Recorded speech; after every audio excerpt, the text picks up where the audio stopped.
Welcome to Celebrate Your Independence from IBS. My name is Angela. I'm a dietitian and family herbalist, and today I just wanted to take a little bit of time to explain a little bit more about IBS. Let's go to the first slide. So here we're going to talk about symptoms, and you can see these are general IBS symptoms. They go from gas, bloating, heartburn, to pain, diarrhea, and constipation.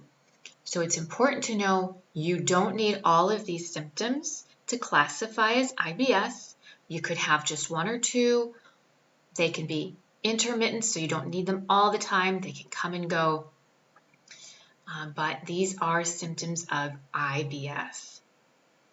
Let's go to the causes. So there's always a cause for what's going on. You just have to find out what it is. So these are the typical symptoms or typical causes of IBS. So bacteria, fungus, yeast, viral, and parasitic imbalances. Typically, I see too much bad bacteria, not enough good. Sometimes there'll be high amounts of yeast. You could have a viral infection, and a lot of people do have parasites. And those can cause a lot of those typical symptoms from pain, constipation, and diarrhea. Talking about stress, anxiety, and even depression, so we won't leave depression out. Those will definitely mess with digestion and your gut and how you feel. And that can cause a lot of pain, constipation, diarrhea in people. I've seen a lot of bloating with just stress as well. And that's because all of these things decrease our digestive function.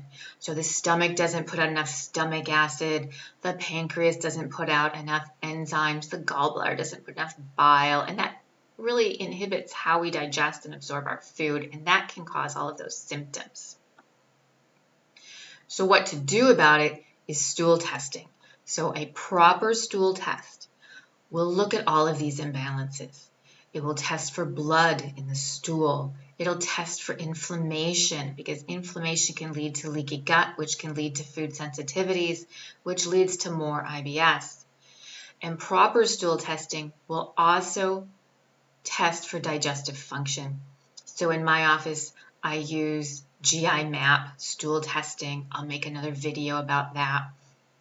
But we want to make sure that the stomach is putting out enough stomach acid and that the pancreas is putting in enough enzymes. We want to make sure your digestive organs are functioning. So a stool test does and can test for all of those.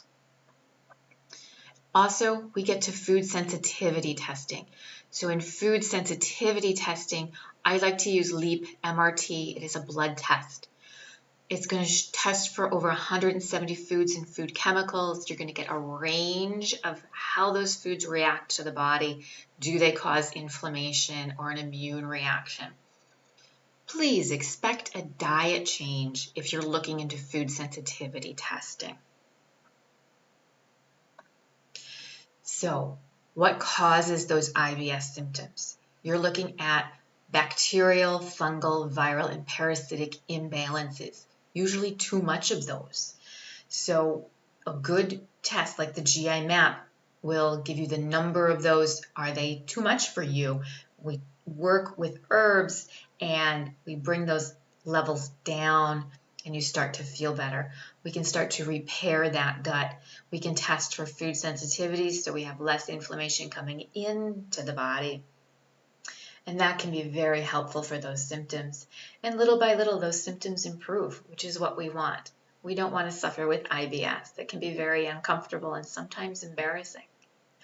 So if you'd like to learn more about testing, or if you have questions about IBS, please feel free to reach out to me, Angela, at Strong Meridian. Thanks.